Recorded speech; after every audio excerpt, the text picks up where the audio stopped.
começar mais uma live do Cibereducomunicação. O tema da gente hoje é a representação das pessoas negras nas mídias. E o meu convidado é o professor doutor Babalaô Ivanir dos Santos. Ivanir dos Santos, ele é professor e orientador do programa de pós-graduação em História Comparada da Universidade Federal do Rio de Janeiro. Ele é pós-doutor também em História Comparada da UFRJ, não é? E ele é um dos nomes de maior destaque no Brasil nas lutas em prol das liberdades, dos direitos humanos, das pluralidades, contra o racismo e a intolerância religiosa. Então, o professor Ivanir é premiado internacionalmente, é conselheiro estratégico do CEAP, né, do Centro de Articulação das Populações Marginalizadas, e ele é pesquisador e coordenador do Laboratório de História das Experiências Religiosas, também da UFRJ, e membro da Associação Brasileira de Pesquisadores Negros. E ainda é autor do livro Marchar Não é Caminhar, Interfaces Políticas e Sociais das Religiões de Matriz Africana, no Rio de Janeiro. Faltou alguma coisa, professor? Não. Faltou que eu sou militante há mais de 50 anos. Né? Há mais de 50 anos. Eu sei bem disso. Não é? Eu me lembro de uma aproximação com o seu trabalho há mais de 25 anos, na minha ótica. Né? Então, antes desses 25 anos, já tinham outros 25. E eu vou fazer aqui a primeira questão. Professor Ivanir, sem sombra de dúvidas, como eu falei, o senhor é uma das maiores lideranças na luta contra o racismo. Então, uma criança preta, pobre, ex-aluno de um internato. E como se deu essa transformação na sua vida? O senhor lembra de como tudo começou, os seus primeiros contatos com a questão racial? Bom, a questão racial, inegavelmente, tem 3 momentos importantes, né? Uhum. Quando eu era aluno da FUNABEM, da Escola 15, ali em Quintino, eu lembro de um jornal, era o Jornal Hoje, se não me engano, que é o Jornal do Meio-Dia, era chamado Jornal Hoje. Né? Quando eu vi uma entrevista da Beatriz Nascimento, falando da história dos quilombos e as favelas. É como se fosse hoje. E a Ana Davis, pouca gente conhece, ela era âncora do jornal. Sim. Pouca gente sabe que a Ana Davis, já nos anos 70, era uma pessoa negra apresentando um telejornal. Né? Um apagamento desse momento hoje, mas esquece da Angela Davis. Né? Isso me marcou muito.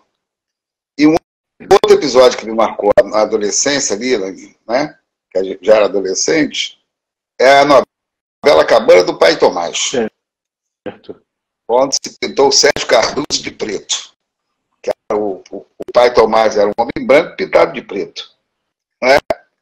Digamos, aquilo ali é alguma coisa, eu não tinha consciência racial que eu tenho hoje, mas aquilo ali já chamava um pouco a atenção. Isso quando aluno da FUNABEM. Depois, o episódio também que me marca é quando eu estou na transição de sair da FUNABEM, né? Já com 18 anos, tinha que sair, não sabia para onde ia, não tinha família, né? Não notícia da família.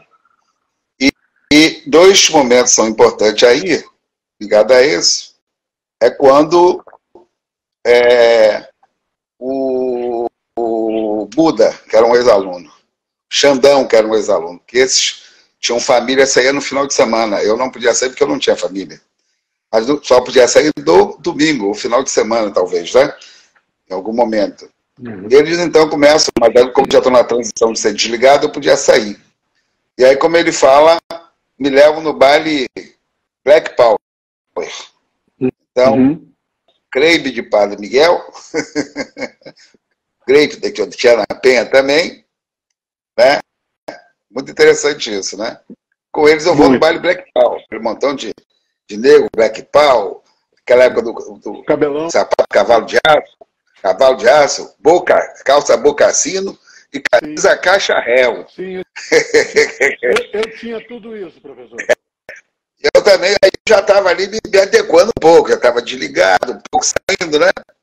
Então, digamos que aí você vê aquela negada toda ali dançando, né? O James Brown, né? A turma toda.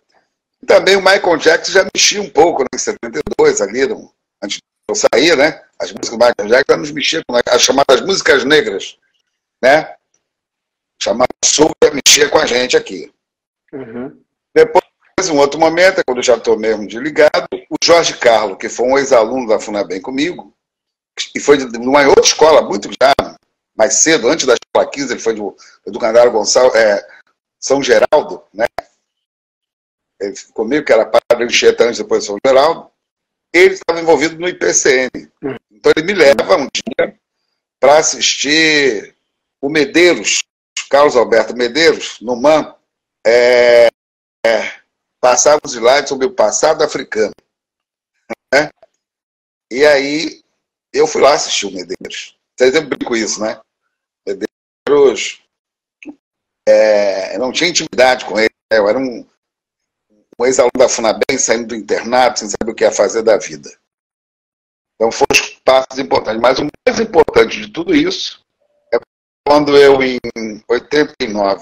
79, eu passo para a Faculdade Notre Dame, e a FUNABEM, que eu queria organizar a Associação dos Ex-Alunos da FUNABEM. E a FUNABEM não deixava, né? Me criou um problema danado na época, perseguia. Mas aí quando eu passo para a faculdade, for fazer pedagogia na Notre Dame, é chique, quando eu digo Notre Dame, o pessoal acha que é ou em Paris ou em Nova York, né? E na verdade também era chique, porque era em Ipanema, era uma faculdade de elite em Ipanema, e a FUNABEM, então, achando que eu era um ex-aluno que passou para a faculdade, que ele era um exemplo, então que não me dava emprego, me deu emprego. Né? Eu fui ser professor de música, fui ser instrutor de música na FUNABEM. Mas antes disso, eu tinha na FUNABEM um professor de música, foi tudo na minha vida, foi o pai que eu tive, aquele negro, ele já dizia assim na época, ó, estuda que a cor não ajuda. A cor já não ajuda, estuda. É uma expressão muito comum nas famílias pobres, nas famílias... Muito comum. Eu via isso dele. Eu ouvi também. Aí eu fui dar aula de o Luiz Gonzaga Pires, ele. Uma grande pessoa na minha vida. A chamada invisibilidade da população negra nas mídias e espaços de protagonismo social é uma das formas mais cruéis de racismo. Se as pessoas negras não se veem refletidas nas imagens daquilo que é oferecido como entretenimento, informação, educação, que identidades serão afirmadas cotidianamente?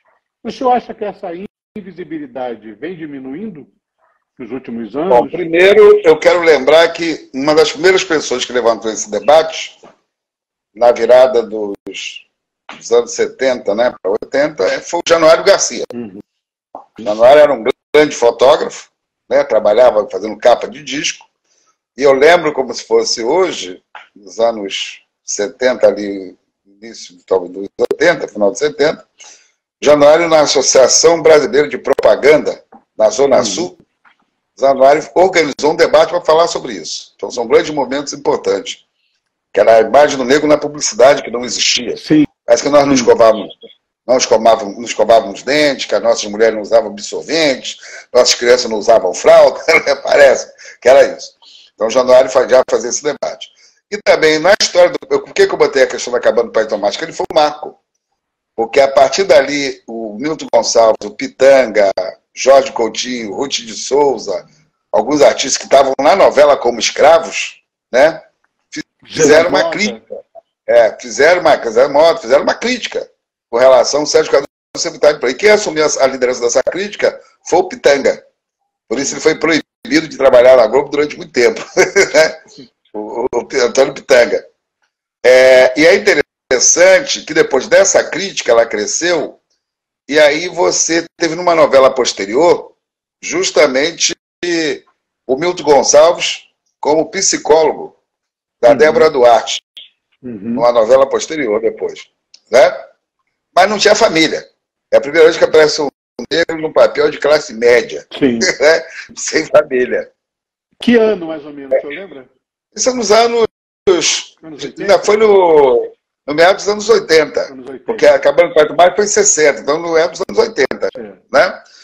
E aí, nos anos 90, eu usei isso como argumento que eu vou dizer depois, que é o documentário, que eu acho que está levando a fazer essa live, tem a ver com o documentário Resistência Negra, né? Que está no maior debate aí agora.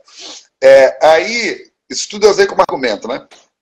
E aí, nos anos 90, numa outra novela, porque até então a gente parecia como empregado doméstico, né? Motorista de patrão, ou novela de época como Escravizados, né? Era essa a aparição. Né? Nos anos 90, houve uma outra novela que o Tarcísio Meira, o personagem do Tarcísio Meira, ele esculhambou o menino chamando de Tizil. E aí o Guelé 10, as mulheres negras, reagiram. Aí deu um debate muito forte também, naquele momento. Né? Liderado lá pelo Guelé 10, pela Sueli Carneiro. E aí a TV Globo, pouco depois, fez uma outra novela, que pela primeira vez apareceu uma família negra, que era o Pitanga, era o chefe da família de caráter duvidoso. Né? Então, digamos, o que eu costumo dizer eram pequenos avanços. Pequeníssimos avanços, mas muito insuficientes. Muito insuficientes. O que acontece hoje é um cenário totalmente muito novo. Novo, né? É novo. Você tem três novelas, nas três novelas, os negros protagonistas, isso nunca houve. Nunca houve. País. O que o senhor acha que aconteceu? Caiu uma ficha? Não, acho que não é só ficha, não. Eu acho que tem uma... Se você observar, tem toda uma luta, não podemos negar, a luta dos artistas negros, os diretores negros, os roteiristas negros, dentro da própria televisão, do campo da televisão. Uma resistência de liderança. Não dá para poder de tirar eles de cena, de ser protagonista num momento como esse. Claro que aliado ao movimento negro brasileiro, né, que nos últimos anos conseguiu várias conquistas, né, várias lutas por direitos, querendo ou não. Se você lembrar, lá atrás, você tinha um problema, já nos anos 40, o Abdias criou o Teatro Experimental do Negro justamente porque os negros não tinham papel de protagonista no teatro. Que naquele período era o teatro que tinha grande expressão, né, cultural no país, artística e cultural no país. Então tem que levar o papel do Abdias ali. Tinha todo um debate anterior de tentar a cota, mas a cota ainda não era muito ineficiente, né? Inclusive nos meios de comunicação, que tinha mais resistência ainda. Mas é inegável que quando você leva a cota para o campo da educação, você abriu um celeiro de novas oportunidades para jovens negros e negras, né? E, consequentemente, entraram na área da direção do audiovisual, entraram na área de roteiro do audiovisual, né? E na área de protagonista de escrever histórias. Então, isso também é um dado importante. Se você observar o processo, os primeiros processos disso, não pode esquecer do Zosa Mumbu, que criou o cinema negro, a mostra do cinema negro, Zosa Mumbu. Né? Estou falando do Rio de Janeiro. Na Bahia tem muito mais gente que trabalhou com essas possibilidades. Em Minas vai ter muito mais gente, no Rio Grande do Sul, no Brasil todo. Vai criando, que criou a base para que essa juventude nova do audiovisual começasse a crescer nesse debate. Então, esse é um aspecto importante que não pode ser tirado. Mas, por outro lado, criou-se também o tal de LSG, parece que é uma plataforma agora que as grandes empresas têm que assinar sobre questão de diversidade. Isso envolve também você captar recursos de investimento fora do Brasil. Né? Isso também tem uma exigência. E aí, nesse caso que nós estamos vivendo hoje, não pode esquecer da Samantha Almeida. Já tinha trabalhado em multinacionais, né? E ela trabalha com diversidade, é uma das maiores autoridades sobre diversidade, da área de publicidade, que virou a diretora de diversidade de conteúdo da TV Globo. Né? Um marco, né? Então, é um marco. A única executiva negra, né, no alto escalão. Então, é inegável.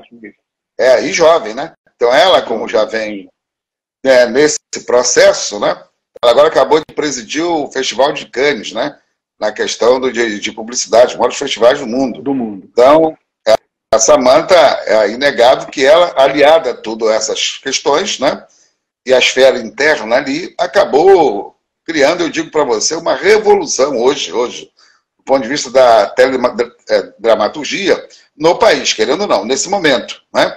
Porque aí esse processo de você ter 3 novelas, das 6, as novelas das 7 e das 9, com protagonistas negros, e a novela das 6... na novela das 6 você tem, na verdade, 50%, né, do elenco, né? Isso é inédito. E não é escravo. Entendeu? Não é de escravizados. Entendeu? Fazendo papéis que a gente sabe que nós sempre tivemos médicos, engenheiros, isso desde o século XIX. Né? Nós sempre tivemos jornalistas, né? Classe média pequena, mas já existia classe média. Né? Isso nunca foi, parece que a gente não podia fazer papéis muito demarcados ligados à subalternidade. E também pode ter subalternidade, mas os brancos também têm papel de subalternidade em outros lugares, né? Mas também nesses lugares de destaque. Então, isso eu quero dizer para você que é uma grande novidade, que é esforço de um trabalho coletivo que vem desde a Frente Negra brasileira, né? Porque as pessoas acham que é vitória agora. Eu costumo dizer que não, essa luta é uma luta que vem de séculos, né? E, consequentemente, se transformou em direito agora para essa nova juventude que está aí. Então, não pode olhar essas conquistas como se conquista individual. Mas, na verdade, são conquistas...